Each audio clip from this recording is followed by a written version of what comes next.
Chronicles of Curious Conduct, Quills, Quandries, and Questionable Advice, the Christmas edition. Here at Robin & Co., the festive season brings with it not only cheer, chaos, and Colin's annual glitter-related incident, but also an avalanche of heartfelt appeals for advice.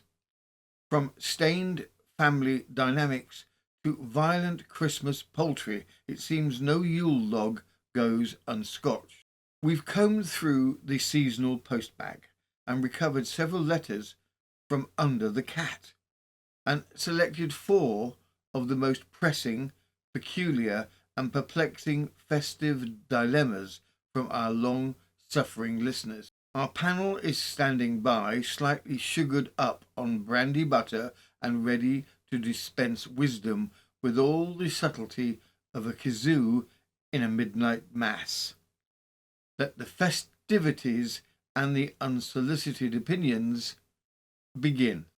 Letter 1. Sober among the sloshed.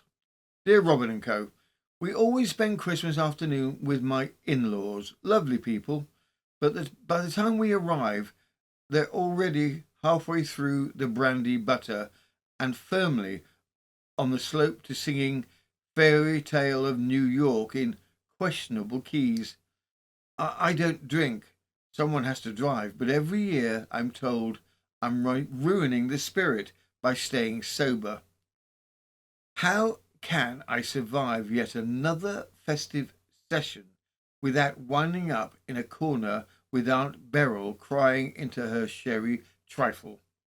Kind regards, designated Dismay. Robin's reply, my dear designated Dismay, the annual visit to the in-laws' house of increasingly slurred festivity, a treasured British tradition, right up there with burnt sprouts and passive-aggressive cracker jokes.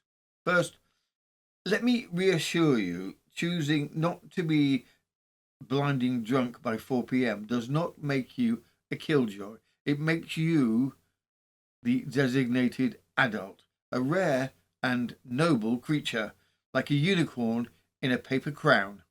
That said, here are some survival strategies I recommend. 1. Arrive armed, not with a weapon, although I'm not ruling it out, but with non-alcoholic supplies that look alcoholic. A posh elderflower cordial in a wine glass, a ginger ale with a lime in a whiskey tumbler. People rarely question what you're drinking as long as there's ice and a garnish. Pretend to wobble slightly if challenged. 2. Enthusiastic agreement works wonders. If Uncle Leonard says the Queen was secretly a lizard, absolutely Leonard, scales and all, fascinating. Doesn't matter what's said after the 5th port, only that you nod at the right intervals. 3. Strategically timed tasks. Just when the group hits the emotional sherry plateau, announce, I'll just check on the potatoes. Cat, car, or distant horizon. Disappear for 7 minutes. Breathe and repeat. 4. Aunt Beryl's contingency plan. Should she corner you mid-weeping into a trifle, the correct phrase is, Beryl, my dear, let's go and find you a mince pie the size of your regrets. Then gently lead her towards a carbohydrate distraction. And finally, remember this. Every family needs one sober person to drive the sleigh home. Wear that honour like a paper hat, slightly askew but definitely festive. Yours in seasonal fortitude, Robin.